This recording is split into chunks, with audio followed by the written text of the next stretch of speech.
হেই everyone, দেখো আজকে আমার রান্নাঘরটা একটু মেকওভার করানোর চেষ্টা চলছে। তো তোমাদেরকে আগে দেখিয়েছিলাম যে এইগুলো আমি কিনে এনেছি, তো লোক পাওয়া যাচ্ছিল না মানে ড্রিল করার জন্য। তারপর শেষমেশ পাওয়া গেল এনাকে।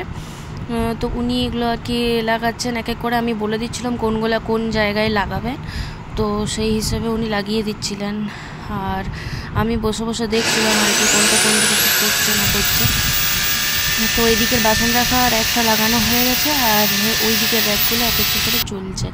তার মাঝে আমার জ্যাকুবাবু এসছে দেখতে, আর কি আওয়াজ হচ্ছিলো তো ড্রিল করার, তো ও দেখতে এসেছিলাম, বসে বসে দেখছিলাম, যেহেতু ও আমার কাছে এসে পরে দেখছিল, ভয়ও পাচ্ছিল।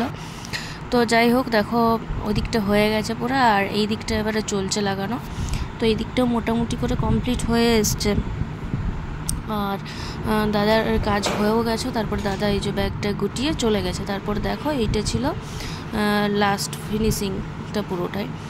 তো এরকম এইটা একটা, এইটা একটা, এইটা একটা, আর এইখানে একটা, আর এই একটা, আর এই একটা, এইগুলো আমি আপাতত লাগালাম। তার মধ্যে দেখো রান্নাঘরটার অবস্থাটা দেখো কি হয়েছে এই কুচি লাগানোর জন্য, পুরো ধুলোতে বালিতে। অবশ্য হয়েছে, ভালোই হয়েছে, তাতে আমার কি রান্নাঘরটা একবার ভালো করে পরিষ্কার করা হয়ে যাবে, কিন্তু বহুত টাইম লেগে গেল। চারদিকে ধুলো, গুঁড়ো গুঁড়ো ধুলো, তো এইগুলো পরিষ্কার করতে একটু টাইম লাগে। এবার চলো দেখি পরিষ্কার করা যাক। তো এই যে সাবান না ভীম বার দিয়ে ঘষে ঘষে আমি পুরো একদম পরিষ্কার করছিলাম সমস্ত কিছু, দেওয়াল টেওয়াল সব। তো বহুত টাইম লেগেছে। তারপরে দেখো এই হচ্ছে লাস্ট, আমার পুরো গুছানো বাগানো হয়ে গেছে, মোটামুটি করে হয়ে গেছে। এখনও অনেকটা কি এই পাশটা বাকি রয়েছে। তো দেখো এইটা আমি দেখলে না জানলাতে ছিল, সেটা এখানে টাঙিয়ে দিয়েছি, আর এইখানেটা রেখেছি, আর ওখানে রেখেছি ওটা। আর দেখো এই দিকটা বেশ গুছিয়ে বাগিয়ে, এই দিকটা আমার মোটামুটি কমপ্লিট হয়ে গেছে গুছানো। তো বহুত টাইম লেগেছিলো আর অনেক কষ্টও হয়েছিল। তারপর আমার এত ভালো লাগছিল না দেখে পড়ে, যে মনে হচ্ছে একটা নিট অ্যান্ড ক্লিন আমার রান্নাঘরটা হলো।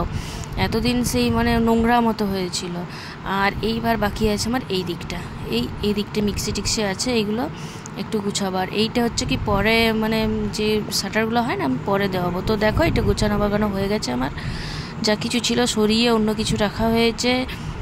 তো শাটারটা দেবো, তারপর দেখতে হয়তো আরও সুন্দর লাগবে। তার মাঝে এসছে বিবেকবাবু চেক করার জন্য, চেকিং হচ্ছে এখন।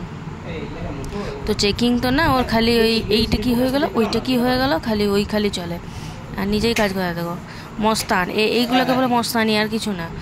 মানে কোনোদিন তো ঢুকে না রান্নাঘরেতে, কোনো কিছুই জানে না, আবার মাঝে মাঝে চলে আসবে মস্তানি করতে। তো সেই ও আর কি বলছে এখানে ধুলা হয়েছে, এটা পরিষ্কার করো নি। আর সত্যি মানে আর পাচ্ছিলাম না, আমি একা হাতে এতটা করে না আর পাচ্ছিলাম না।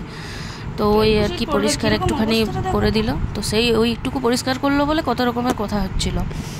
তারপর উকি মেরে আর করে দেখে একাকার কাণ্ড, আমি খুব পেছনে লাগছিল। তো বুঝাচ্ছিলাম যে এটা এই কারণে, বলছে এইখানে কেন এটা হয়েছে, আমি বললাম এই জন্য রাখবো। তো ওই দেখো পেছনে লাগবে, বিরক্ত হচ্ছে। দেখো তো কেরকম হয়েছে জানিও আমাকে।